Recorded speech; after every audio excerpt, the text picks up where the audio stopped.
Bismillah ar-Rahman ar-Rahim. Alhamdulillahi Rabbil Alameen.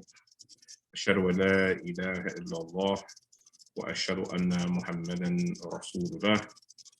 La ilaha illallah wahdahu la sharika lah. Lahul mulku wa lahul hamdu wa ala kulli shay'in qadir. Allahumma salli ala Sayyidina Muhammadin abdika rasulika nabiyyumi wa ala alihi wa sahbihi wa sallam. Amma ba'd. Assalamu alaikum, guys. Welcome to the African American Muslim Alliance of Tampa Bay Islamic Studies class. I'm starting a little bit late. Usually I want to start at 8 o'clock, but I was taking care of a little bit of business, but we're going to get this knowledge in regardless. Okay, so welcome and thank you guys for coming. Our classes today, we're going to be covering the Aqeedah of At-Tahawi, and then we're going to be reading on the purification of the heart. So if you're on my the Facebook Live, you can go to the WhatsApp page. You can go to my Facebook page and click on the link, and you can join us on YouTube. I'm sorry, you can join my Zoom, because on Zoom you'll be able to see the actual text. For those that are not my Facebook Live, Instagram Live, you won't be able to see the text, you'll just be able to see me. So first and foremost, I want to start out by saying that I am not qualified to teach this material. For that reason, I do use Facebook or YouTube videos of qualified imams, qualified shaykh, but my most sincere intention is that someone that might view this class might get a love for the sacred knowledge, and go and acquire the sacred knowledge. And then through their love of this, they can become qualified to teach this material. But as Muslims, we do the best that we can, right? The Prophet Muhammad sallallahu alaihi wasallam told us, right, to teach the Quran, even if it's one surah, right? Even if it's one ayat, what little that you know, you teach it, okay? And it's always been my most sincere belief that maybe that little bit that you know, if done with sincerity, is enough to keep you from the fire, okay? So I just want to start out by saying that I'm not qualified to teach this material, but I do have a love for this knowledge. And I believe that it's necessary for us to be functioning Muslims in this society. And we give credence and 4 or 5 years of secular education on top of 12 years of secular education. And we give little to no focus on our religious education. And for those reasons, we're falling behind. And so we latch on to whatever we latch on to, the introduction of the sacred knowledge, and we try our best to hold on to it. Okay, so I begin every class with the Gibral Hadith, and it's a very important hadith for those that are on the Zoom. You can see the text here, and I'm going to read it. So Bismillah ar-Rahman ar-Rahim. Omar ibn al-Khattab reported, we were sitting with the messenger of Allah, peace and blessings be upon him, one day when a man appeared with very white clothes and very black hair. There were no signs of travel on him, and we did not recognize him. He sat down in front of the Prophet and rested his knees by his knees and placed his hands on his thighs.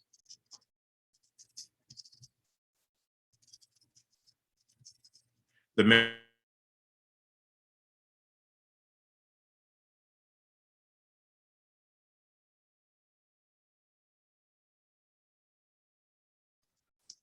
All right, guys, looks like we're back up and running. Sorry about that interruption.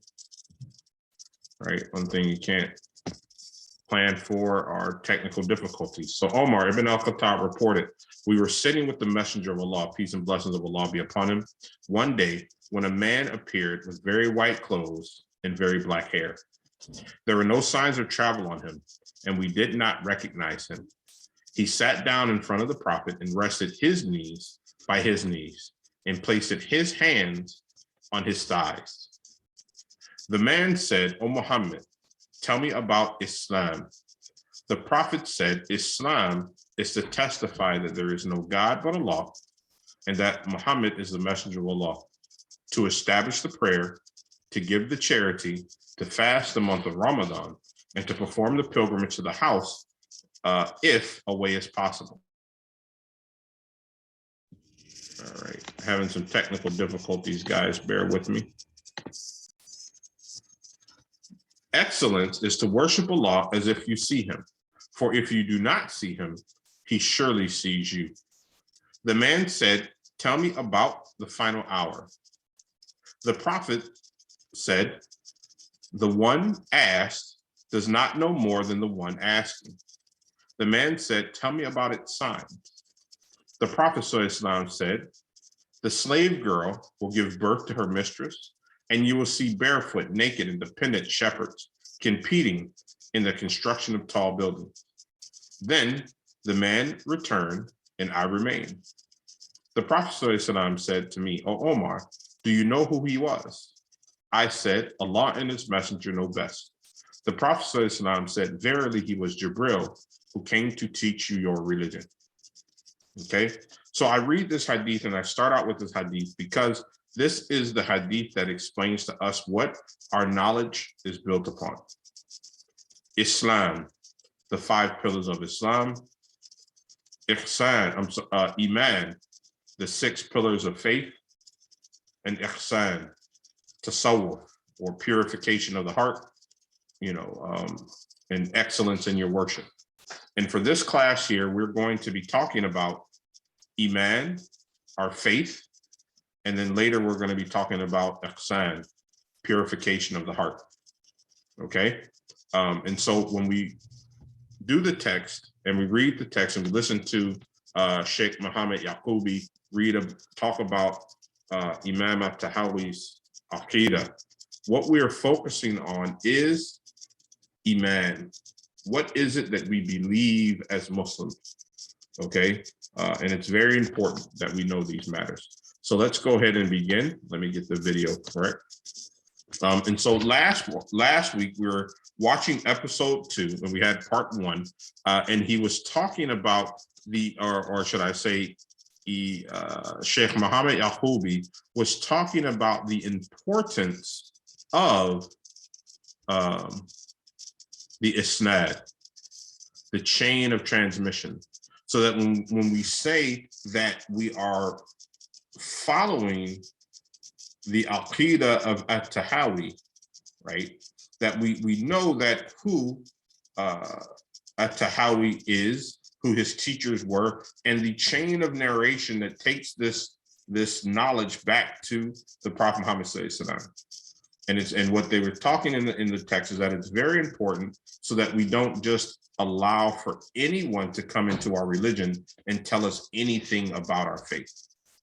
Okay, and so to prevent that, you have to have a rudimentary knowledge that is rooted in traditional Islamic thinking.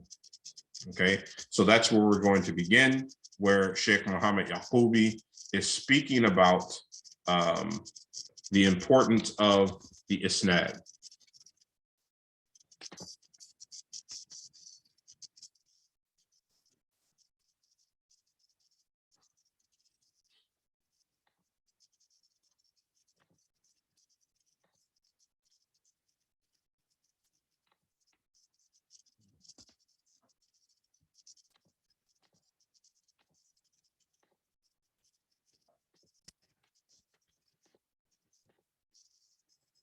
In early generations were not called students, they were called ashab. Why? Because they accompanied their teachers for their lifetime. So they were in the suhbah, in the company of their teachers. Thabit al-Bunani accompanied Sayyiduna Anas for 40 years. Al-Imam Abu Hanifa accompanied his teacher for 17 years, 17. So long time This is why they were called ashab. So Abu Yusuf and Muhammad, they are called as-sahiban, the two companions. They are the two major scholars in the Hanafi school. Abu Yusuf is said to have been a mujtahid mutlaq if he opted to. If he wanted his own madhab, he would have established his own madhab, but he decided to follow Imam Abu Hanifa. So the point that's being talked about here is scholarship. Being a student in this religion is a lifelong affair, right? It's a lifelong affair. Imam Shafi'i sat with Imam Malik for 19 years. Of those 19 years, he said that 17 of those years, he simply just watched his character. He didn't take any knowledge from him. He just watched his character.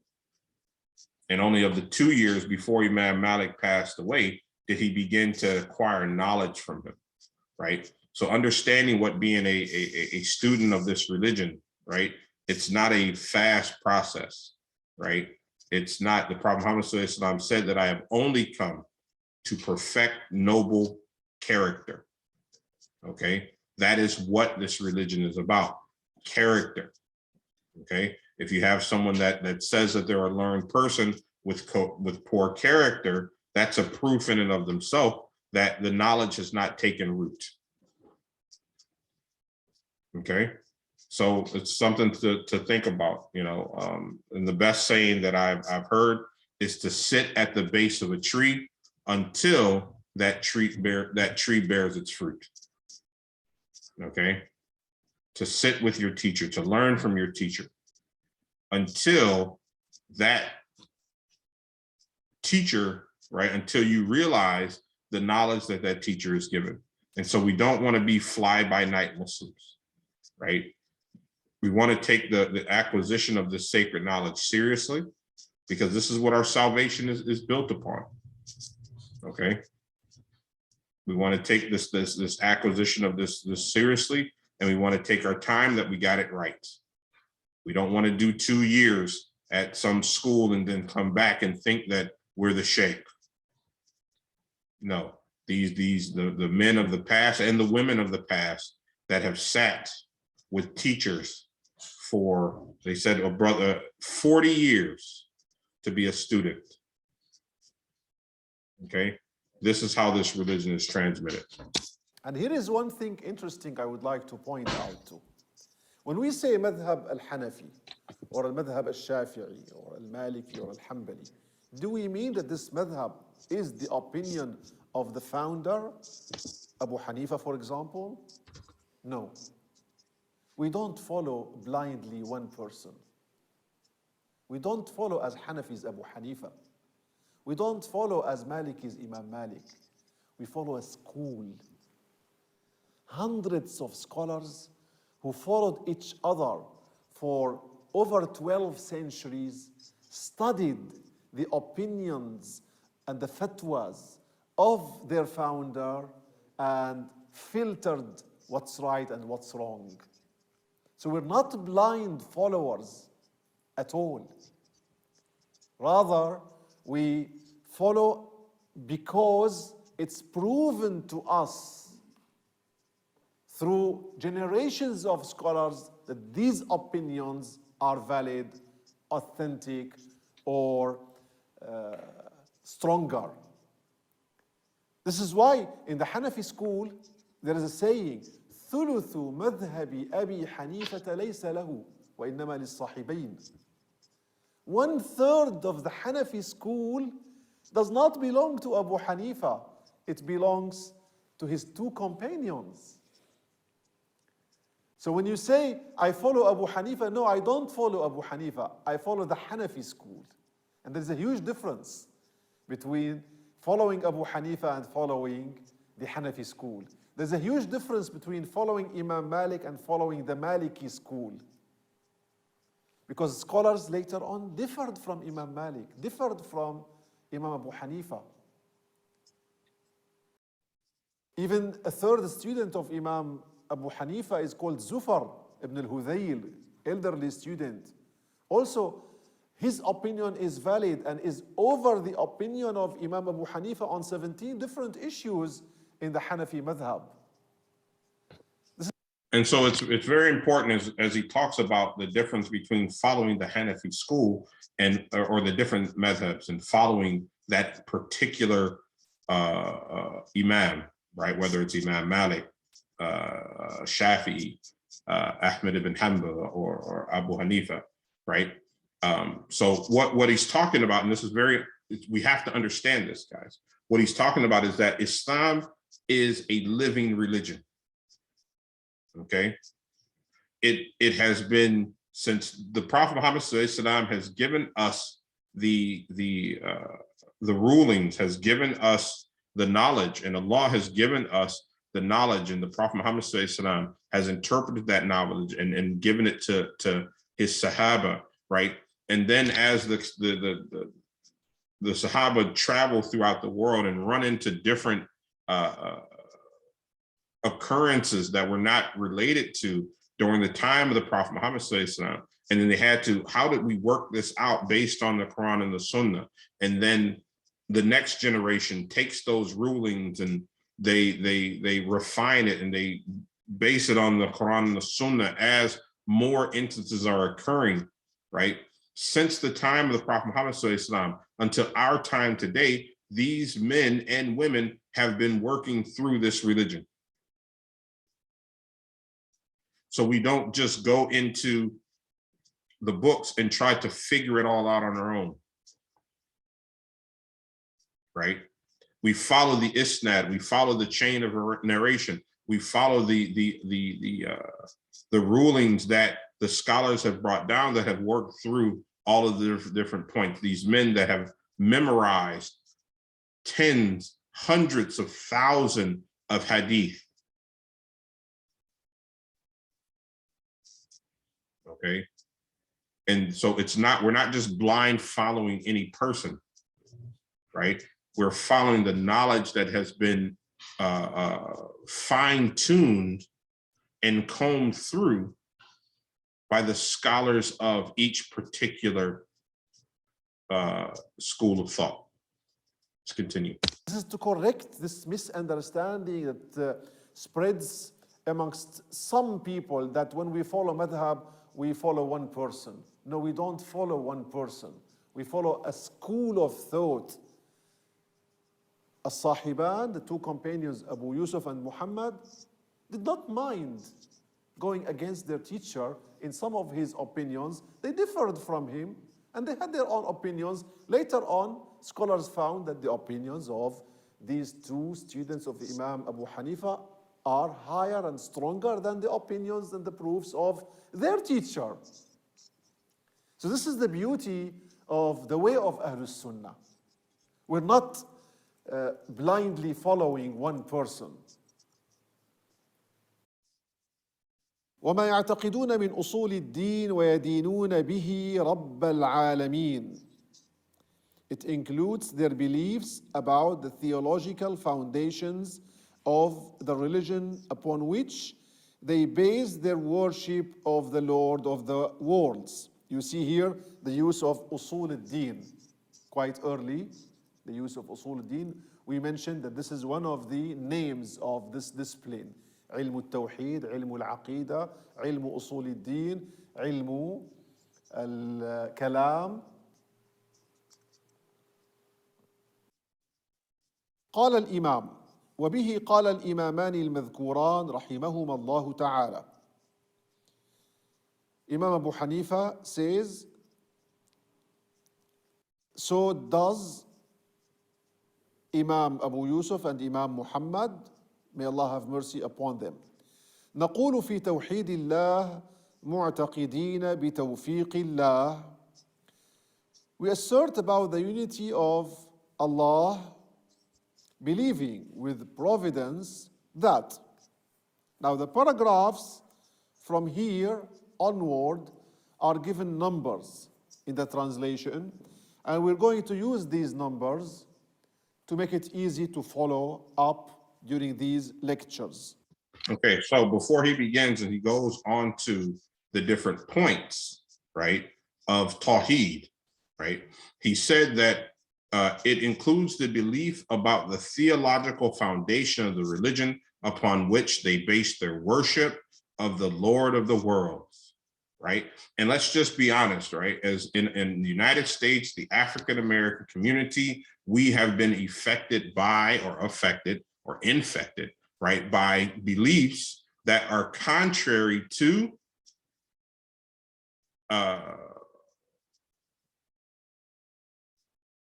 the religion and the way that we base our worship of the Lord of the worlds, right? And I'm not going to mention any groups, right? But we have a lot of influences that may have brought people to the understanding of Islam that has a lot of deviant thought processes, right? That have people believing that, the reincarnation of Allah, or the reincarnation of the Prophet Muhammad sallallahu or not going against Ahl Sunnah wal Jama'at, or for whatever reasons, right?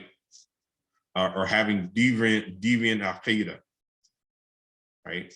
So what he's about to go into is the foundation of our religion, how we worship Allah and his message, or how we worship Allah, Lord of the worlds, how we worship Allah. Okay, and then also with that, what we believe of the Prophet Muhammad sallallahu, what we believe of the angels, right? Because if you go into some circles amongst Black folks, you're going to hear some crazy things. And if you don't have a firm founding and grounding on what you believe, there might be a possibility that you give some of these words credence. And we have to make sure that we don't make those mistakes. Let's continue. So that people can find the text we're studying easily. إن الله واحد لا شريك له ولا شيء مثله ولا شيء يعجزه ولا إله غيره قديم بلا ابتداء دائم بلا انتهاء لا يفنى ولا يبيد ولا يكون إلا ما يريد. God is one, without partner. Nothing is like him. Nothing debilitates him. No deity exists save him. He is pre-existent, without origin, eternal, without end. He neither perishes nor ceases to exist. Nothing will be except what he wills. Now, these are 7 paragraphs, but every paragraph actually highlights one of the attributes of Allah subhanahu wa ta'ala, which obliges us to elaborate on these attributes and mention them. Later, scholars specified these attributes and that are necessary. يجب لله تعالى, it is necessary that Allah subhanahu wa ta'ala أن يتصف بصفات الكمال, with all attributes of perfection. These attributes are summed up in one attribute known as الصفة النفسية, the essential attribute, existence, الوجود. 5 negating الصفات السلبية, القدم، البقاء، المخالفة للحوادث، فواجب له الوجود والقدم، كذا بقاء لا يشاب بالعدم، وأنه لما ينال العدم مخالف برهان هذا القدم قيامه بالنفس وحدانية. 5 attributes: البقاء، القدم، المخالفة للحوادث، القيام بالنفس، الوحدانية, known as the negating attributes. And then we have 7 attributes known as الصفات المعاني وقدرة إرادة وغايرة أمرا وعلما والرضا كما ثبت وعلمه ولا يقال مكتسب فاتبع سبيل الحق واطرح الريب حياته كذا الكلام السمع ثم البصر بذي أتانا السمع. القدرة، الإرادة، الحياة، العلم، السمع، البصر، الكلام. 7 attributes are known as الصفات المعاني. Following الصفات المعاني, there are 7 attributes known as الصفات المعنوية. كونه قادرا، كونه مريدا، كونه عالما، كونه حيا، كونه سميعا، كونه بصيرا، كونه متكلما. So the attributes. So he's talking right now of the different attributes of Allah, and it's broken down into different categories, right? Of how we understand Allah.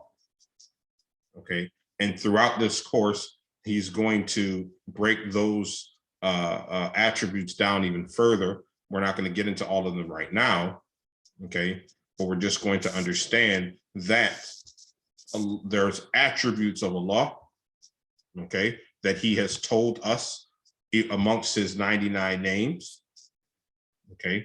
And those attributes are categorized in a manner in which we can understand the oneness of Allah. Let's continue. Attributes in total are 20. These are the main attributes to which every other attribute refers or is included under. So we're going to detail these in the next lecture, inshallah. I just wanted to highlight the main attributes and how later scholars classified them. الصفة النفسية, essential. الصفات السلبية, negating attributes. الصفات المعاني, attributes with meanings. And الصفات المعنوية, being, so derived from the meanings of the 7 attributes. So these are 20 in total, and the details of these attributes will follow, inshallah, in the coming lecture and lectures, actually, because this is going to take a few hours and few lessons, inshallah. Barakallahu fikum. Allah bless you. Wassalamu alaikum wa rahmatullahi wa barakatuh. All right, assalamu alaikum. So just to hammer this home, right? The first 7 paragraphs in the Aqeedah of At-Tahawi that he talked about is God is one without partners. There is nothing, or nothing is like him. Okay, anything that you might imagine or think is wrong. Nothing is like him. Nothing debilitates him, right? Nothing prevents him. Nothing stops him. No deity exists save him, right? La hawla wa la quwwata illa billah. There is no power and authority except Allah. He does not share deity. He does not, share his power with another deity. He is pre-existent without origin, eternal without end. He neither perishes nor ceases to exist. And then number 7, as we turn the page, nothing will be except what he wills. And inshallah, next week, when we go into video 2, episode 1, we will be able to, Shaykh Al-Yaqoubi will clarify these 7 points before we move on to the next attributes of the Aqeedah of At-Tahawi, okay? Or the next attributes of how we understand Allah. Okay, so let me go ahead and pause this video here in a second. I'm going to move on to the purification of the heart when it talks about to tell us about ihsan. How do we achieve excellence? Excellence in our character, excellence in our actions, excellence in our prayer, right? There are ways in which we have to struggle to achieve this excellence. So give me 1 second as I find the text.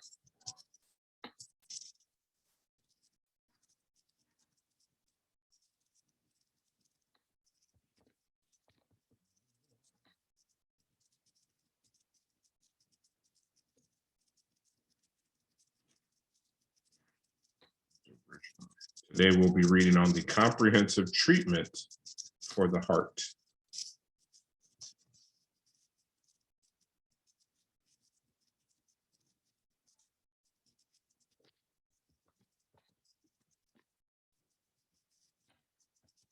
Okay. All right. Bismillah ar-Rahman ar-Rahim. Alhamdulillahi Rabbil Alameen. Ashhadu an la ilaha illallah wa ashhadu anna Muhammadan abduhu wa rasuluh. Go ahead and share my screen. All right, guys. Comprehensive treatment of the heart. Now, this Imam Mawlud's Purification of the Heart, as we mentioned in the beginning of this class, it's just one long poem. And then Shaykh Hamza Yusuf has taken that poem and he has added his commentary to the poem. Okay, so these are poem verses 170 through 175. A comprehensive treatment plan for the heart's diseases is to deny the self of its desires, enjoin hunger, keep worship vigilant in the night, silence and meditation in private. Also keep in company with good people who possess sincerity, those who are emulated in their states and statements. And finally, taking refuge in the one unto whom all affairs return. That is the most beneficial treatment for all of the previous diseases.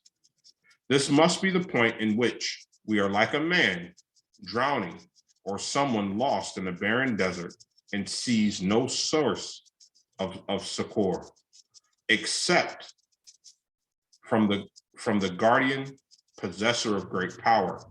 He is the one who responds to the call of the distressed, right?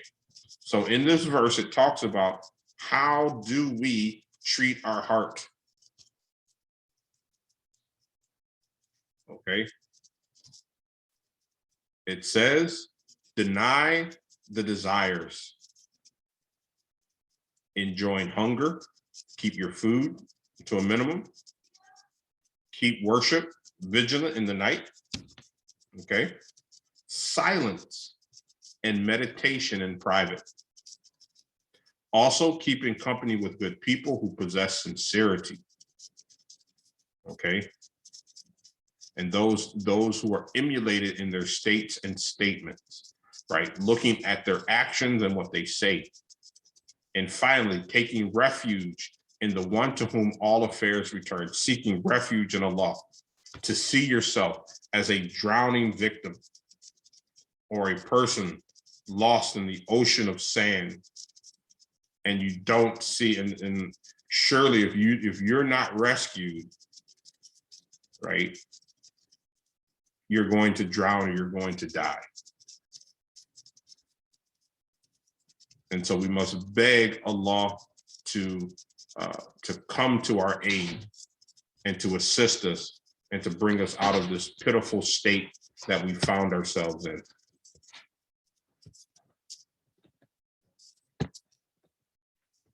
Discussion. Make this a little bit larger so those can see.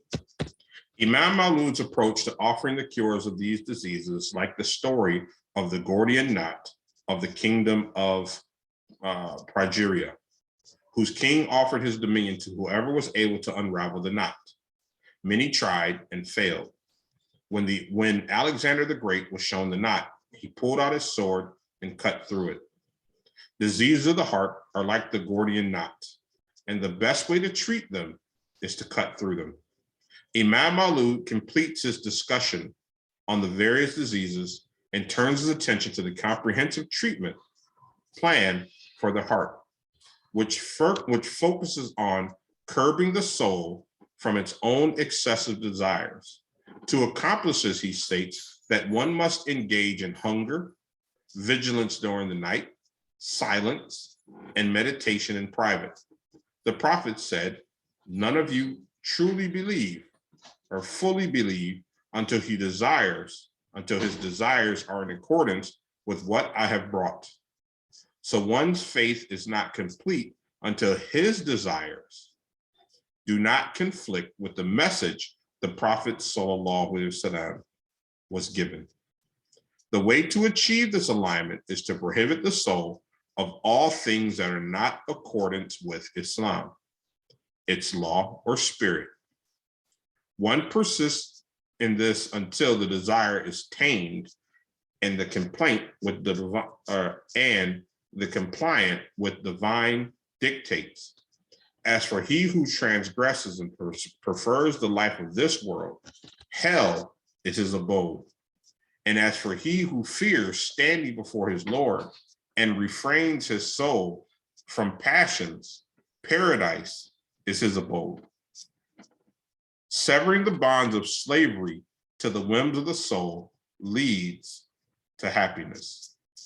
A typical bookstore will have many volumes dealing with people's addictions and their inability to control themselves. This publishing phenomenon is a response to social realities.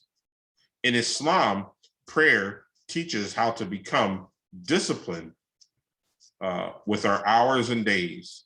It gives us cleanliness through ablution, wudu, and a consciousness of the passing of hours. Fasting is a universe in itself, a realm in which he learns about discipline in the most direct way with regard to the tongue, stomach, genitals, and eyes. Islam places great emphasis on discipline because there is so much at stake. Without discipline, religion would be impossible.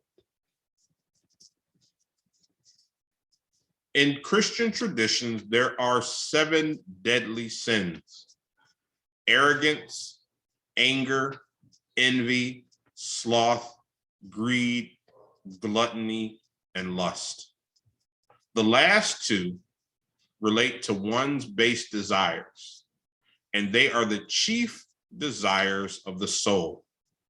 Gluttony and lust are founded on natural inclinations of hunger and sexual attraction. The pathology related to them, however, pertains to excessiveness therein and satisfying one's urges in a forbidden manner. So we're talking about is gluttony and lust, okay? And these are things, what they're saying is that Allah naturally puts the need for food in the human being. Allah naturally puts the love of the opposite sex. I'm gonna say it again, the love of the opposite sex into the hearts of man, okay? But what we don't do is indulge in excessiveness, okay? When we indulge in excessiveness is when these actions become sinful. Imam Ghazali dealt with these impulses in great length in the section of his Al-Yaqoubi, which has been masterfully translated by T.J. Winters, Breaking the 2 Desires. Okay, and those are the 2 desires of the stomach and the desire of the genitalia. The stomach is the source of the key of impulse of people. If a person can learn to control food, other issues of discipline follow.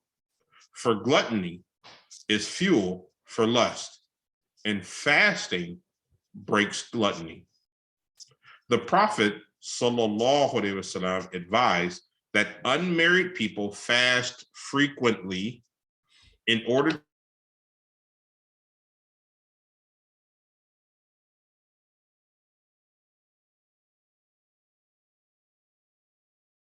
That's good. That's good. We're good. All right, let me share my screen again.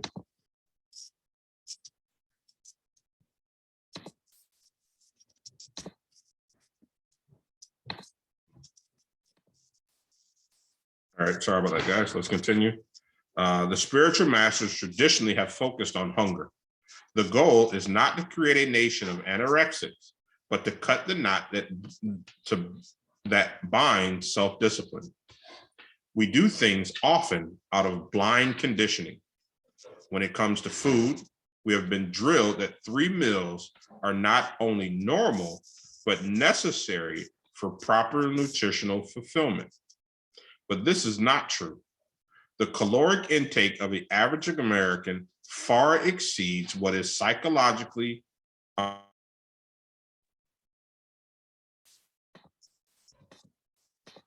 right, alhamdulillah. We're going to get this going. The man said he would. This went on until the man drank 7 bowls of milk, which were far more than he needed. But when the man became a Muslim, the companions noticed that he drank only 1 bowl of milk. The Prophet ﷺ told them, the disbeliever eats with 7 intestines, while the believer eats with 1. People eat much more now than they ever did in history, especially when it comes to meat. In the past, meat was eaten infrequently, even by people of means, who ate meat once or twice a week. The poor ate meat once or twice in a year, mainly around times of Eid celebration. Also, snacking has become so common that many people do not go for more than a few hours without eating something. And that's my issue. I have to, when I grade papers or I snack, okay? And that's something that I have to deal with, right? Convenience stores and vending machines are all over the place. This abundance was unheard of not too long ago. All of this has virtually turned people into grazing animals, okay, which is an anosmia to spiritual wellness. Psychologists in studying eating habits have said that average Americans has 20 food contacts a day. In most traditional cultures, meals were set for specific times, and eating between meals was not acceptable. Nowadays, having a meal has been dispossessed of formality. Within the family, it no longer serves a social purpose. Individuals can live in the same home and can be related as brothers, sisters, and parents, yet live virtually apart. There is now a callous relationship between human beings and their meals, an insensitivity to the flesh they eat and their source of nutrition. The combination of overeating and a breakdown of meal manners impairs a person's ability to build fortitude. A Muslim begins each meal in the name of God. The purpose of this, in addition to sanctifying the mundane act, is to consciously remember the source of the provision. And if one eats alone, he tries to find company to share the meal with. When the meal is complete, he praises God. If one is hosted, he thanks the host and offers prayer. Okay, and this part here is very important, and this is a reminder for me. You know, as I was sitting with my Shaykh, and we were talking about food, and he said that most people gobble, gobble, gobble, but the Muslim tries to say Bismillah in the name of God, and then gobble, gobble, gobble. But we've gotten to the point where we think, right, we forget the sustenance of the food is not in the gobble, gobble, gobble. This is what my Shaykh said. The sustenance of the food is in the Bismillah. That's where the sustenance for the food is at. And when we know that during the difficult times of the Dajjal, that it says in the books that the people will feed, will eat, will live off of dhikr. right? Because times will be so difficult during the time of the Dajjal, right? That the believer will not have food, and that they will sustain themselves through dhikr. So as we remember, it's not the food that gives us sustenance. It's the Bismillah that gives us sustenance. Okay, let's continue. Ramadan is a time to experience hunger with good cheer and renewed gratitude. It is divorcing oneself from the world and being reminded of our spiritual soul. But a person can rob Ramadan of an important benefit by overeating at night in order to make up for what was missed during the day. The night becomes night-long buffet, and worship vigils become secondary or ignored.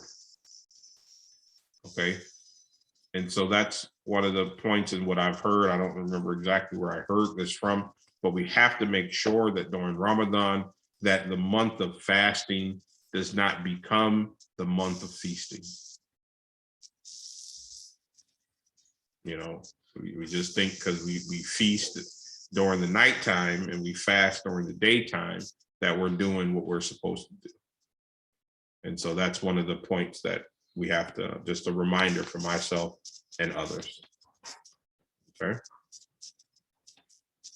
We have two more paragraphs here talking about the stomach, and then we'll move on and we'll finish and read the rest next week, inshallah.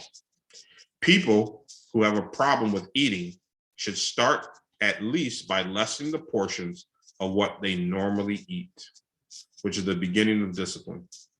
It is also advised to eat with other people, for eating with guests would make a person conscious of being a glutton. Also, the more people that sit around a table, the greater the blessing, the barakah. Finally, one should decrease the number of meals in a day. And I'm reading this and I'm taking it seriously because this is the issue that I have. Okay. And so what do they say? One of the first steps to recovery is admitting that you have a problem. And my name is Shahid, and I have a eating problem. Okay. It is not surprising that Imam Mawlud mentions hunger from amongst the comprehensive treatment for the heart. Eating is one of the most abused behaviors. We are conditioned to think that hunger is sated when we feel full. One typical meal served in an average American restaurant can feed a family in West Africa. Okay, and so that's the first point. You know, in the Gibral Hadith, when it talks about ihsan, excellence, right? And this is what this book is about: purification of the heart, how to gain excellence in your character, excellence in your prayer. Okay, and what it's focusing on here is gluttony, reducing our intake of food so that we can remain sharp. And that reminds me of when I was in high school, my wrestling coach said that when you go into a wrestling match, you should be hungry, right?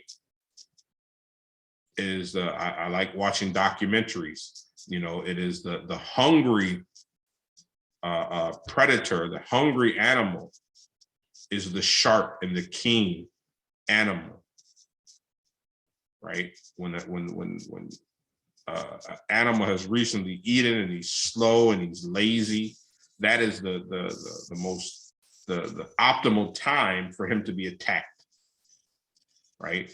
And so we take that information from the wildlife, and we know that when you're full and satiated, these are the times in which the shaitan can come and attack you, because you could be lazy because you're stuffed, right? And especially as we move into time for Isha, it's very important that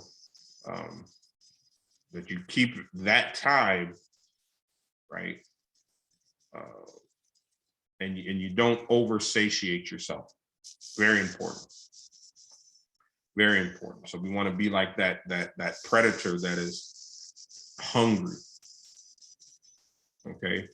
And we don't want to oversatiate ourselves so that we do not go out daily and try to gain our provision from Allah and gain this salvation from Allah.